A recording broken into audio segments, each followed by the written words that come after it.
wildlife expert Jean Duplessis descends into one of Africa's great natural wonders. This is really like Eden. It's hard to imagine how it can really get bettered. The search is on for one of Africa's last great tuskers. I'm driving to an area of a huge amount of wildlife, and we're looking for the big bull elephant. He encounters a unique truce between two apex predators. The crater floor must be the ideal environment for hyenas. And then he journeys to a secret waterfall. It gets really busy around these falls, and it just gets more and more intense.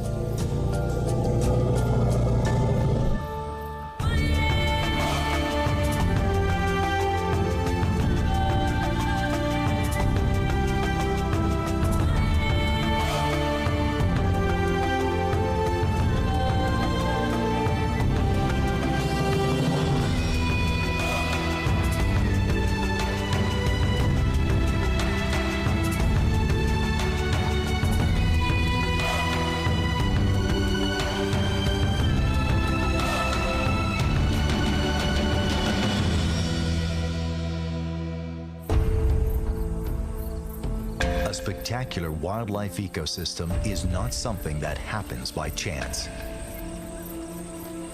It develops over time, where everything in it evolves together, influenced by the weather and shaped by the geography of the land.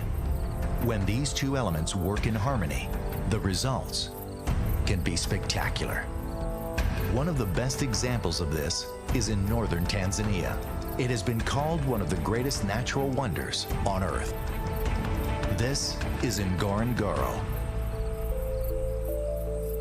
The Ngorongoro Highlands is a series of extinct volcanoes that once stood as high as Mount Kilimanjaro. A cataclysmic eruption 2 million years ago caused it to collapse, creating a massive crater the size of downtown New York City that today is home to the highest concentration of mammals in the world. The volcano's outer slopes are covered by a thick montane forest that is home to a healthy population of elephants. Just by itself, Ngorongoro is spectacular, but it plays a far bigger role in the ecology of the area. To its north, Ngorongoro's major eruption buried the surrounding area in a thick layer of ash, creating the Serengeti Plains. The Ngorongoro's highlands act like a barrier, trapping the seasonal rains and turning what would otherwise be a dry and dusty plain into a lush green ecosystem that supports an incredible diversity of wildlife. But where it gives so generously to its north, it denies on the south. This is the Great Rift Valley. It's a massive scar caused by tectonic forces that are splitting Africa in two. It's home to many different animal species, including a healthy population of elephants. But in the dry season, the elephants all make their way inland to Lake Manyara and Tarangire National Parks. Both are in Ngorongoro's rain shadow. Although the area does not get abundant rain, the Ngorongoro Highlands offer the southern land's water that trickles down from the mountains. That bit of water is a lifeline that sustains a small but rich and diverse ecosystem. Wildlife expert and safari guide Jean Duplessis is at Lake Manyara National Park. The water coming down these waterfalls behind me is a result of rain that falls up in the Ngorongoro Crater Highlands and then siphons through the ground and ends up in these streams that all rush out into Manyara. This is the point where this Enderbush River will disappear into the sand and continue down to the lake as an underground river. It's interesting to see here where the water disappears into the sand that it's like a minefield of elephant droppings. This clearly is the most favorable place for elephants to come and have a morning and a late afternoon drink. And the whole time during the day we'll have different herds coming through. At the moment we are in a bit of an in-between season where there's quite a bit of water coming down the falls, but as we're progressing into the dry season, the point where the water disappears will become closer and closer to the base of the waterfalls, up until where we get into the middle of September, October, where it's extremely dry, and the only thing we will have will be a tiny trickle of water coming down the rocks and a tiny puddle at the base of the waterfalls.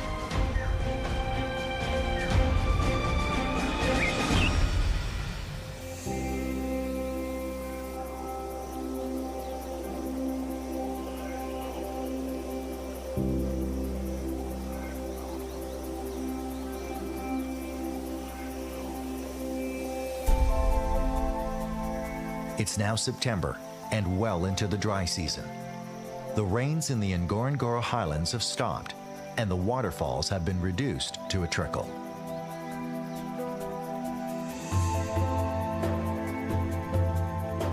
Lake Manyara is beginning to dry up.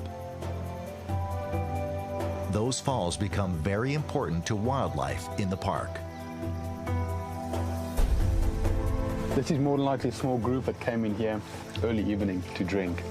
There's lots of signs of tracks all over the place, which tells me that different groups of elephants came in here during the evening. The water here must be some of the only water remaining in this Rift Valley system. It gets really busy around these falls towards sunset, and where you have herds from all across this area meeting here, and elephants don't generally do well with such a large congregation of different family groups. There's a lot of tension and stress, and it just gets more and more intense as the season gets dry. It can create quite a stressful situation for elephants. It's very loud, very sensory.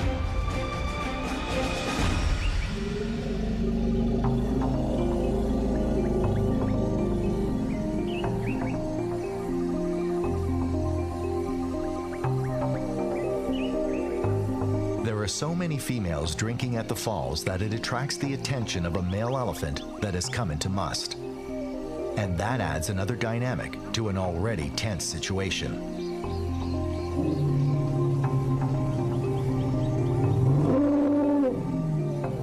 Must is a periodic condition that signals the elephant's intent to mate.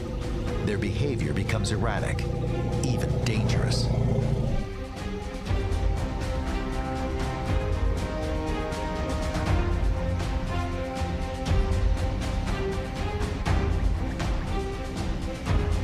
Their testosterone level can be as high as 60 times normal levels. Even the most placid male becomes territorial and aggressive.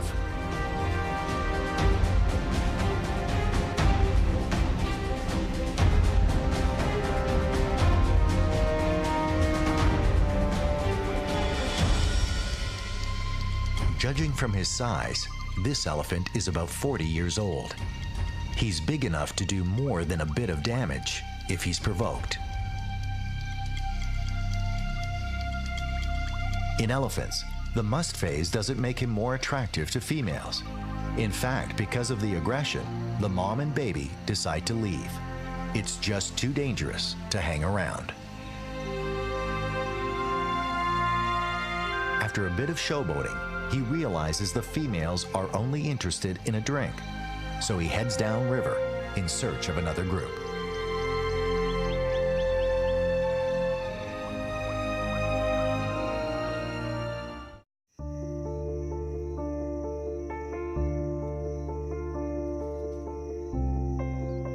It's now October in Tanzania's Rift Valley, and it's several months into the dry season. Wildlife expert and safari guide Jean Duplessis has moved on to Tarangire National Park.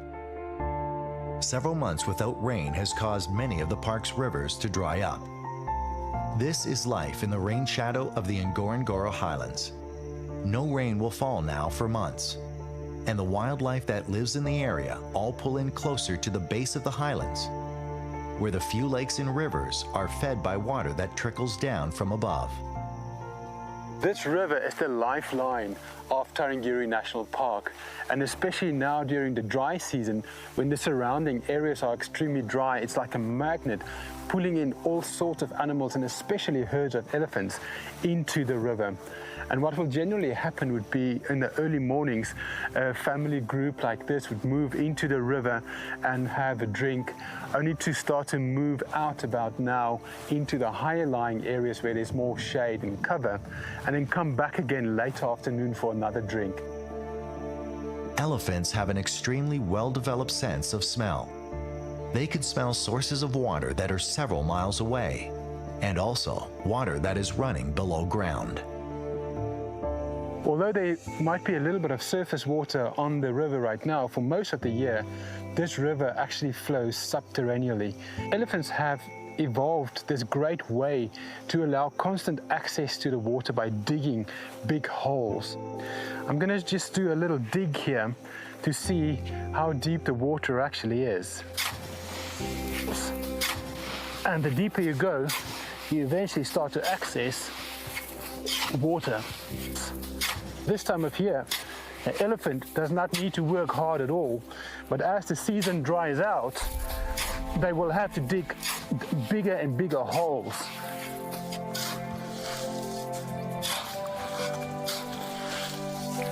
And then as other animals come, like zebras, the sides will fall in and it will become larger and larger. So eventually to have quite a nice pond.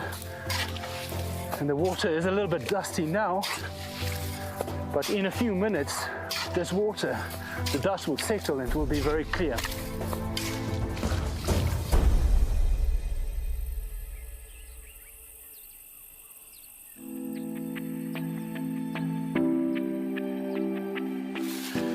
This is the baobab tree, which is such an iconic feature on these dry African landscapes. And it's a tree that creates a lot of debate between scientists. Obviously, looking so enormous, it must clearly be very old. Some scientists believe that it's not that old, where it can only about 800 years of age, a big tree like this, where some others believe it's over 3,000 years old. The challenge with baobabs are that they haven't got any growth rings.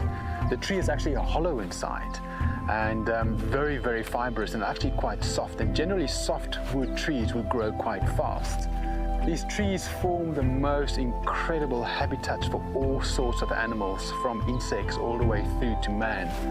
And it's commonly known that these hollow insides of baobabs have formed houses, hides, and even shops to some human communities. Out here in Tarangire National Park, where this is probably one of the most common features of the park, it's home to baboons, leopards, quite commonly occupied by an owl. The danger for these trees are when a severe drought might hit a system, that elephants can actually completely destroy them. If too many elephants start to feed on it and use their tusks to break off pieces of tree, it will kill a tree. One can clearly see here how the bark has been ripped away by elephants, and there's some tusk marks here where elephants will come in and put their tusks in and rip out pieces of this bark. Almost all other trees, when the bark is stripped completely around the tree, will die because nutrients cannot move up and down anymore. But baobabs are completely different, where it's not dependent on an outside bark. These trees will continue to survive, and that's a great feat to survive in an environment full of elephants.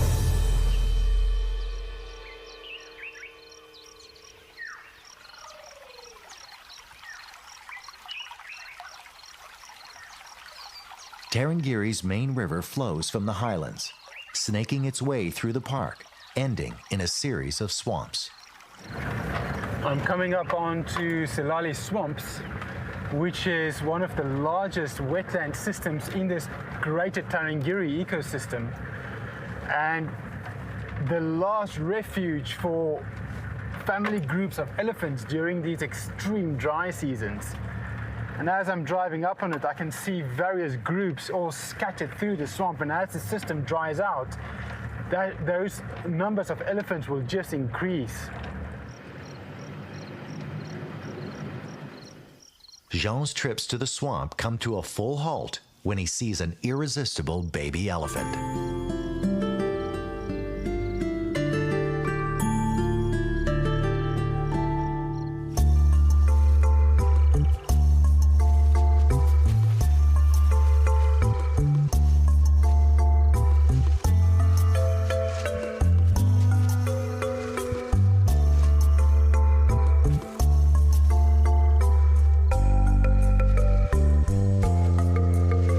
Baby is really having a good time thrashing around in the water. It's interesting that none of the other elephants are in there, and it's clearly having a fantastic time, just rolling around, getting completely submerged.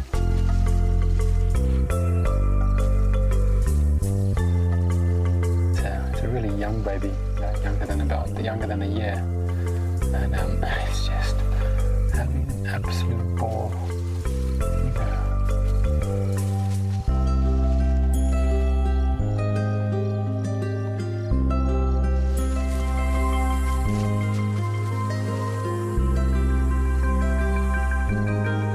Baby is younger than a year, and a good way to tell age at such a young age is that they can fit under the belly of a mum.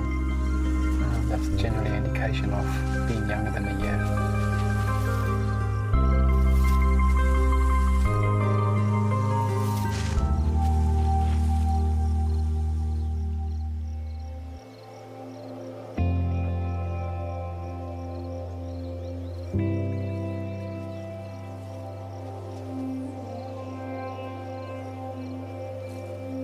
This is really amazing all around me, where there's herds of elephants everywhere, little family groups here. There's a group of 50 right around me, and then all the way through the swamp, there's tiny family groups just making the swamp full of elephants. And the younger ones are much more to the shoreline where it's not so deep, but all the way into the center of the swamp, one can see big males standing, and the only thing we can see of them are the ears flapping. And it's really the perfect place for an elephant to be right now. It's a lot to eat and a lot to drink, and it's very safe. One thing about Tanzania, it's just fantastic, is that you've got these endless corridors of especially animals like elephants that can move fairly undisturbed from areas as far as Ngorongoro crater, coming through those montane forests into Lake Manyara, and then can follow a corridor around Lake Manyara all the way into Tarangire. So, in effect, the old bull could have really been born thousands of kilometers from here, and slowly through his lifetime made his way across and through these different corridors to end up in a place like this. Looking at this swamp with 50 elephants here, another group on the far side, and basically all the way running north, just filled with elephants, it's hard to imagine how elephants can be endangered. But the success of a species is really determined by the availability of an habitat during the dry season.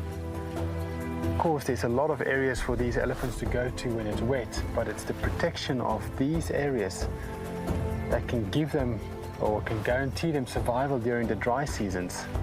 That is very important to look after, and it's these microcosms such as Salali swamps, the crater floor, Serengeti plains, where elephants have a safe haven to go to when conditions get too harsh outside of parks. And harsh can mean many things. You know, in this case it's dry, no water, but as human populations expand and it becomes harder for elephants to find that safe refuge, this will be where it is into the future.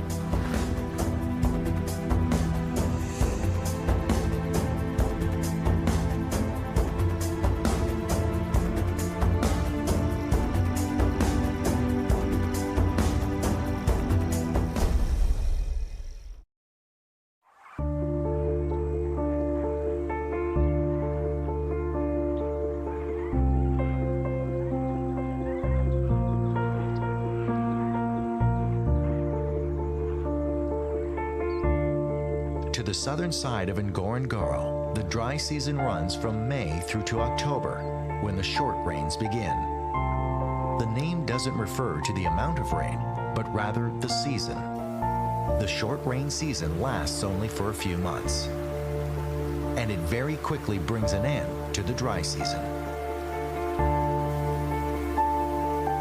All of last night I could hear loud thunder on top of the escarpment, which clearly indicates massive amount of rain. And this river have a huge catchment area. This morning there was a tiny little trickle coming down the rocks, but now it is steadily increasing to becoming huge currents, and I expect this afternoon these rocks will be covered by water coming down off the highlands.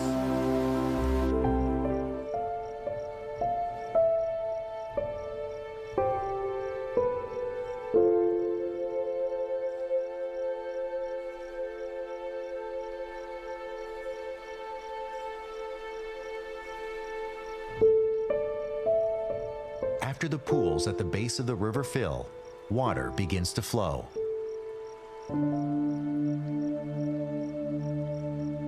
At first as a trickle in the sand.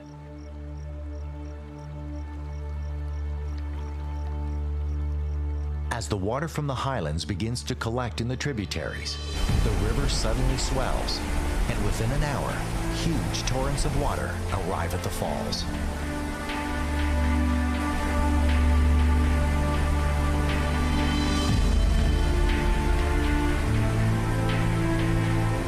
Before long, a group of elephants emerges from the forest.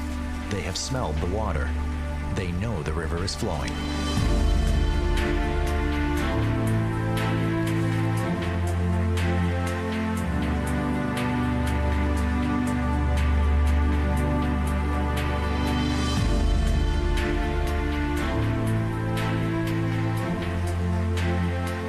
It's been a long dry season for these elephants. For elephants, water is not only crucial for drinking, they also need it to take care of themselves. An elephant's skin is thick and requires the moisture to help keep it healthy.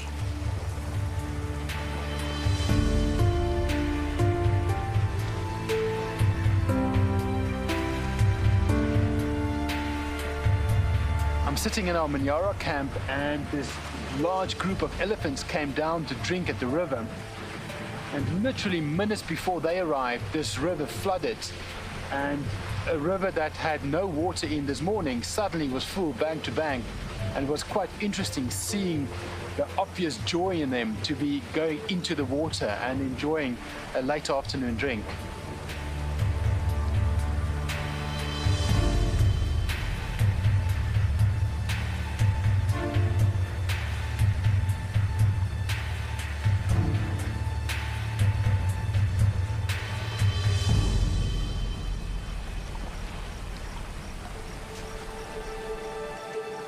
As the water flows, it rejuvenates the land, the trees, and forests that so many other species depend on.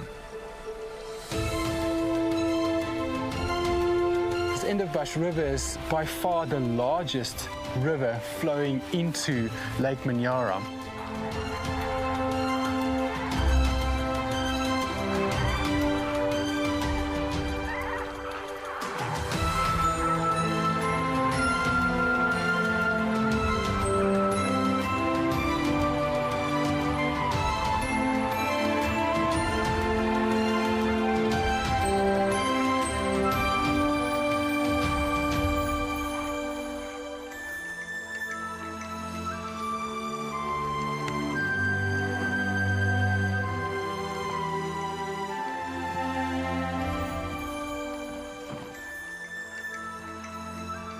This is Lake Manyara, and this is where all the water from the highlands eventually end up in.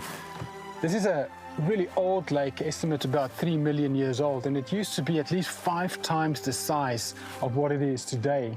There's no outlet out of Manyara, making it very, very alkaline, very soda, the perfect environment for blue-green algae to live in, which becomes the food of these lesser flamingos. Every night, a female with an egg that's nesting in Lake Natron, that's about 100 kilometers north from here, will fly back there to feed her chicks. But in the morning, they will fly back here to come and feed. The species' prime source of food is blue-green algae that only grows in very alkaline lakes. Flamingos have filaments that hang from their beaks, and as they go along the water, the filaments filter out bacteria. The bacteria is what gives flamingos their distinct coloration. Right now the flamingos are quite far off into the lake, so I'm going to try and take a canoe and get a bit closer to them. However, this lake is very shallow, and I might have to push the canoe quite a bit before it will float.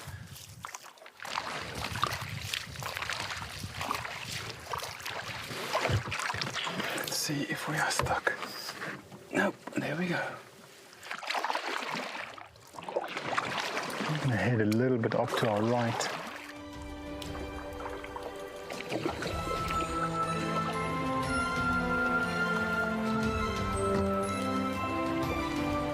Getting a little bit closer to these flamingos now.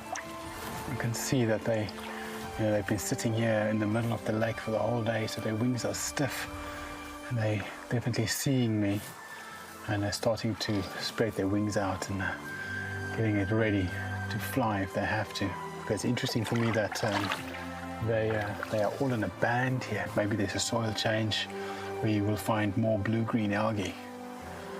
So we're just slowly drifting in. They are looking at us into the sun, so we might be able to get slightly closer than what we would being on the other side.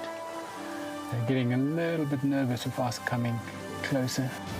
These are the lesser flamingos. Their name refers to their size. They're the smallest of the species, but even still have an impressive wingspan.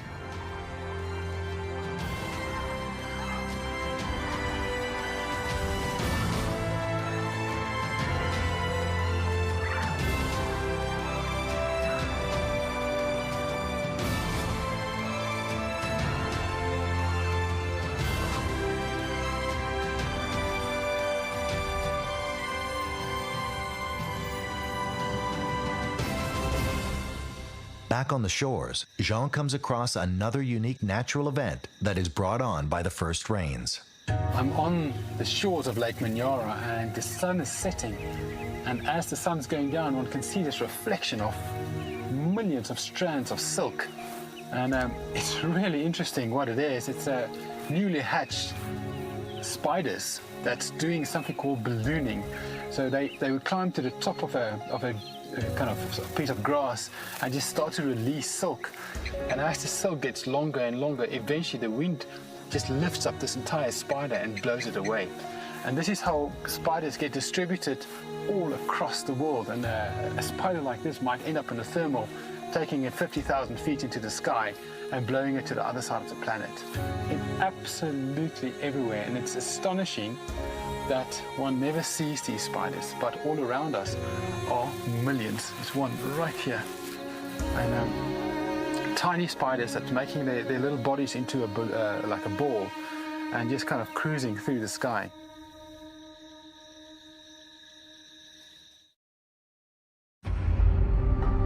Wildlife expert and safari guide Jean Duplessis has arrived at the Ngorongoro crater.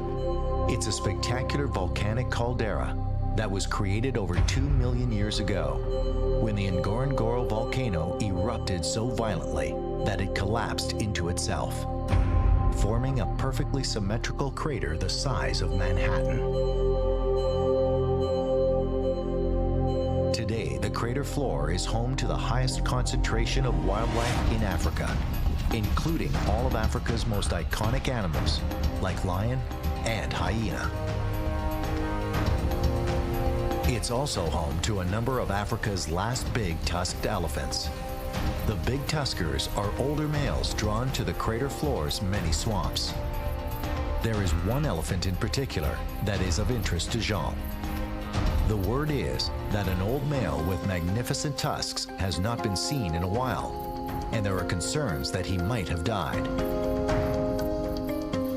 This caldera is such an amazing natural environment, and especially for old bull elephants, this is like a final retreat where they come and live their last days. And there's one particular bull that I would love to see. He's got the most amazing ivory, about 100 pounds a side, And it's a very rare sight these days to see these big bulls, and especially big bulls with big ivory. There's been talk about the last remaining large tusker dying in the crater, but recently someone said there's still one left, so I'm off on a mission today and try and find him.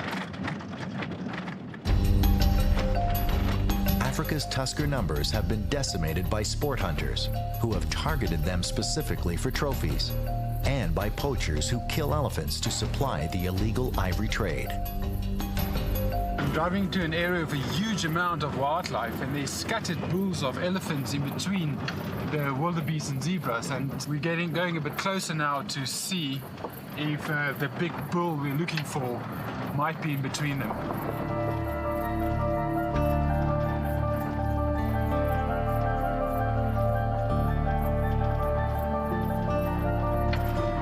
Look at this group of bulls ahead.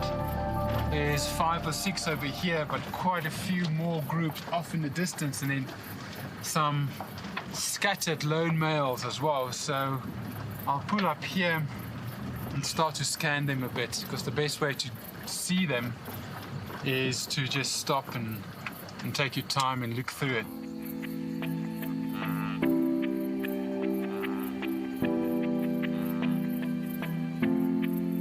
There's a lot of bulls down here with some seriously large ivory, but it's not the one we're looking for.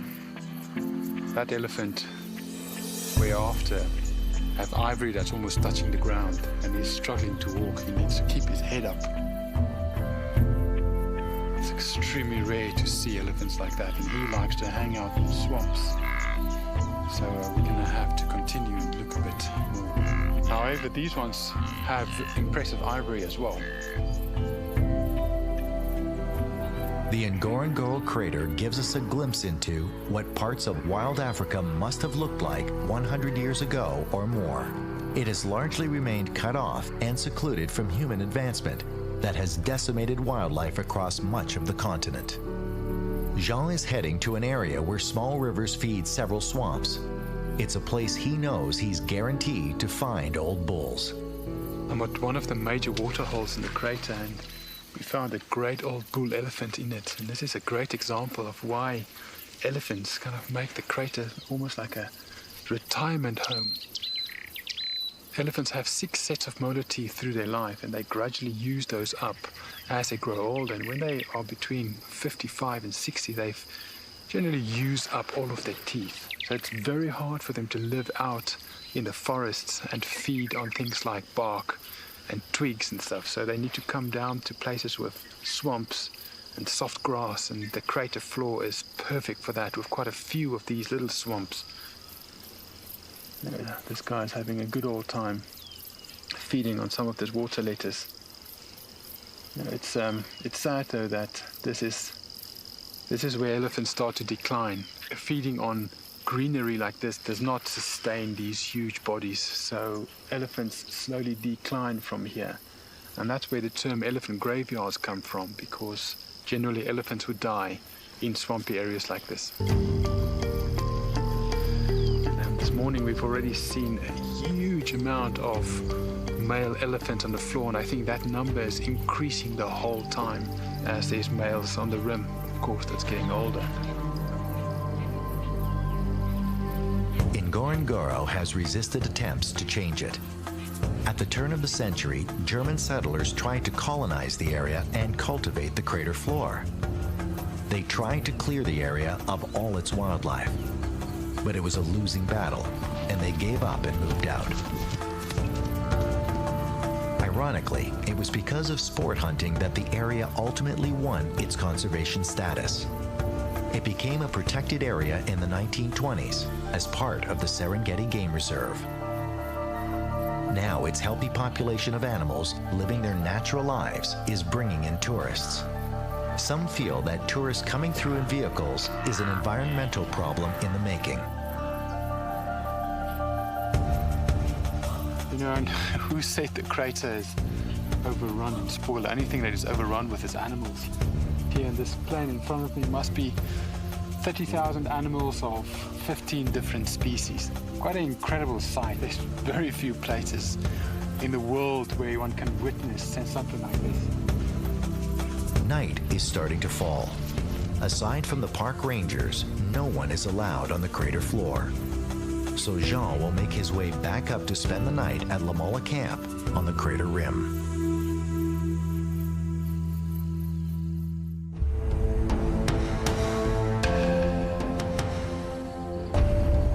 Wildlife expert and safari guide Jean Duplessis is in the Ngorongoro crater, where he is searching for one of the last great tusker elephants. Tuskers are elephants with enormous ivory, and they have been in steady decline in Africa because of sport hunting and illegal poaching for ivory.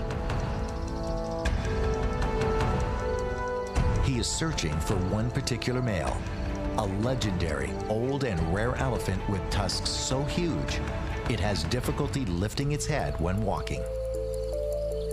The elephant has not been seen in some time, and no one knows if it has moved away from the crater floor or if the great tusker has died. It's day 2 for Jean's search, and he is out early.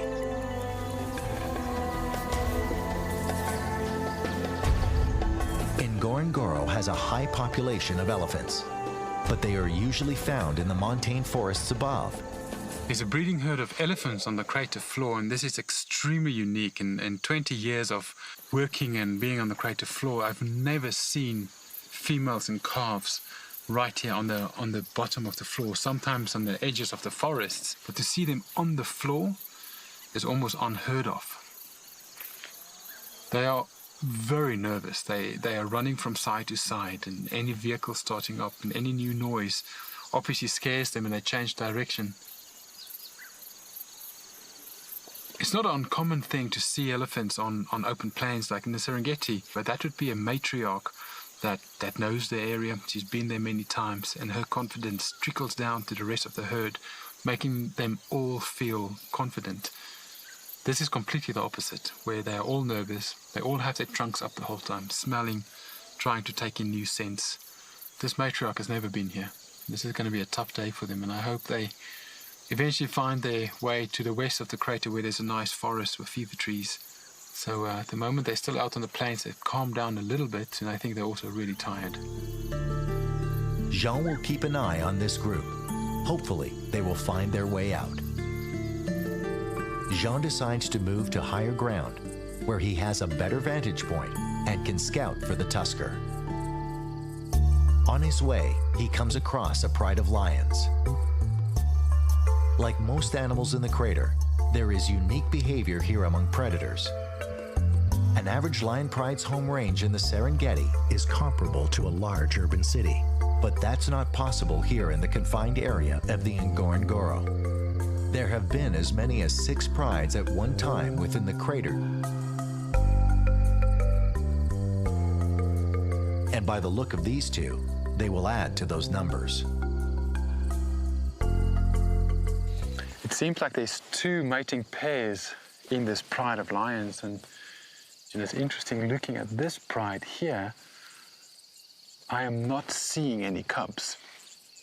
So it is possible that a takeover happened here fairly recently. Basically, when males take over a pride of females, they would do something that's quite rare in the animal kingdom. It's called infanticide. It's killing all the cubs that does not belong to them. And by doing that, they ensure that they will mate with these females and raise their own litter. The females that would have lost their cubs will then go into estrus all at the same time, about 3 months after the takeover. So the males will mate with them. So generally, all the cubs inside a pride will be the same age. Unlike the Serengeti, where lion territories and territorial males change often, shaking up the gene pool, the crater population has remained static, which has led to problems at times. Inbreeding has weakened the genetics of the population. Lions have an interesting hierarchy. The females do a lot of the hunting and raise the cubs. Once the cubs are born, it's the male's job to keep the prides intact by defending against roaming or nomadic males. If the dominant males lose or are killed, the nomadic males take over the pride and kill all of the cubs. So Mother Nature has come up with a unique solution. Quite hard for females to conceive. Reason being is that so many males might come through and try and mate with them. Sometimes this pride of males will be with another pride of females that they are dominant over. And if a female hears an estrus and there's a nomadic male that comes through, he can get quite aggressive and they will actually mate with him, but they will not fall pregnant. So when the actual dominant males mate with them, they need to do that and mate about every 20 minutes for 5 days. It's estimated that there's about 1,500 copulations for every cub that reach 1 year old. The number of predators an area can support is directly related to the amount of available prey. Unlike the Serengeti, where much of the prey species migrate through a predator's territory for a short period, in the crater, the populations are resident and fluctuate very little. That makes for a more stable food source. Because of the high number of animals, the crater floor can support a large variety of carnivores. There's a really nice pack of hyenas over there. And the crater floor must be the ideal environment for hyenas, and certainly one of the most productive hyena environments in Africa. It's actually a misconception that hyenas are these massive scavengers, where here on the crater floor, they would hunt at least 70% of their food themselves. Strange enough, lions will scavenge quite a bit, and quite often one would find lions chasing hyenas off kills that they've made. And the way these hyenas will hunt would be by basically running something tired. They've got such amazing stamina. It's that construction of tall front limbs and short back ones. They've got a very economic gait, and they can go for hours. And they would find a wildebeest and stick behind it for hours until that wildebeest can't move anymore, and then kill it. Looking at the number of hyenas versus lions we've seen over the last couple of days, it's kind of clear to me that the hyenas is winning this race right now.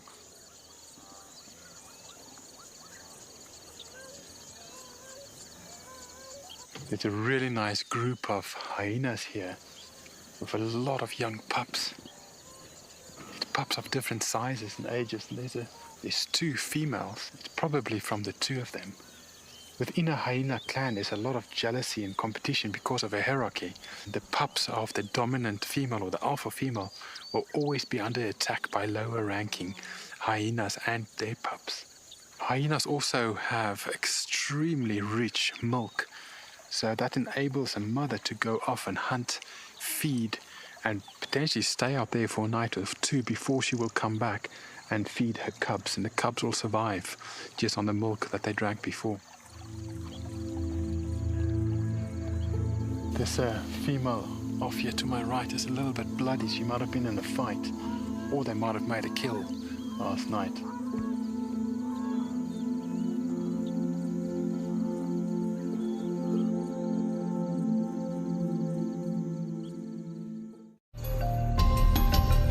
Wildlife expert and safari guide Jean Duplessis is in the spectacular Ngorongoro crater.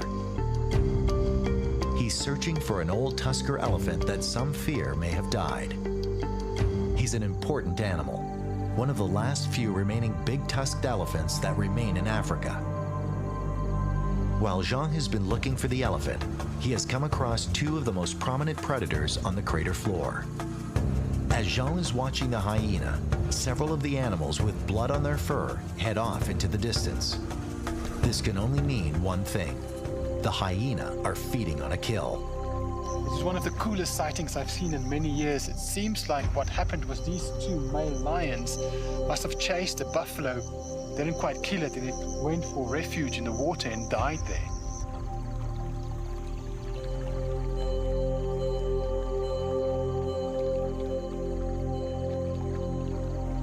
And these hyenas must have seen what was going on, and now they are literally diving under the water, completely submerged, to take mouthfuls of meat. These 2 male lions are just lying on the edge. basically looking at their food, going for the hyenas. Lions and hyenas. Normally, the two species battle over food and often steals each other's kills. But Jean finds the two species showing some unusual tolerance for one another.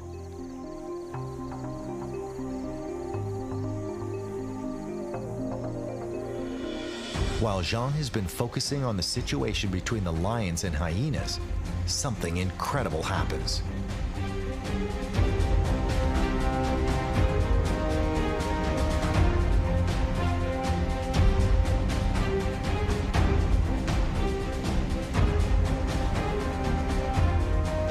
Elephant we've been looking for the last couple of days just walked right through the scene. I mean, when in your life have you seen something like this, where you have these hyenas in the water, two male lions, and this the biggest elephant in the crater, and probably in Africa, walked right through this picture. It's incredible.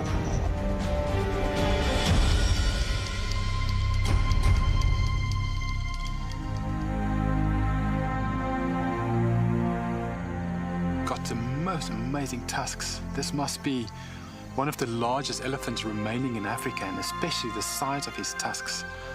They are well over 120 pounds each and perfect symmetry.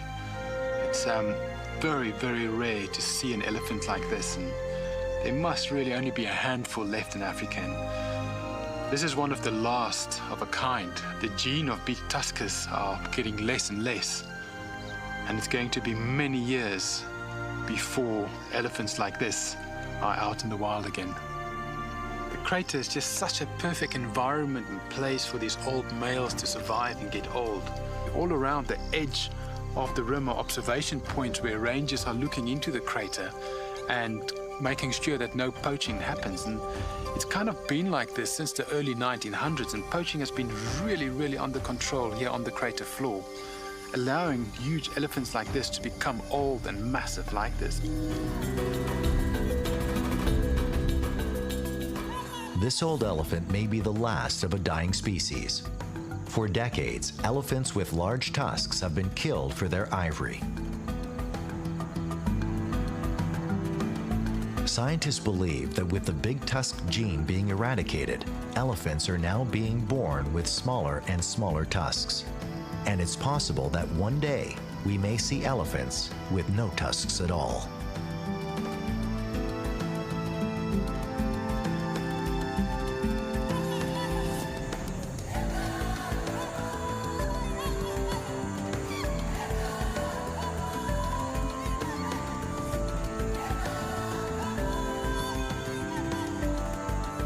For now, though the Ngorongoro crater, formed more than 2 million years ago, remains a refuge for the old tuskers and their offspring, its geology has made a barrier that has allowed animal species to survive and thrive, giving us a glimpse of what Africa may have looked like if human populations had not moved in and demanded greater and greater resources, putting its own survival ahead of these truly magnificent species.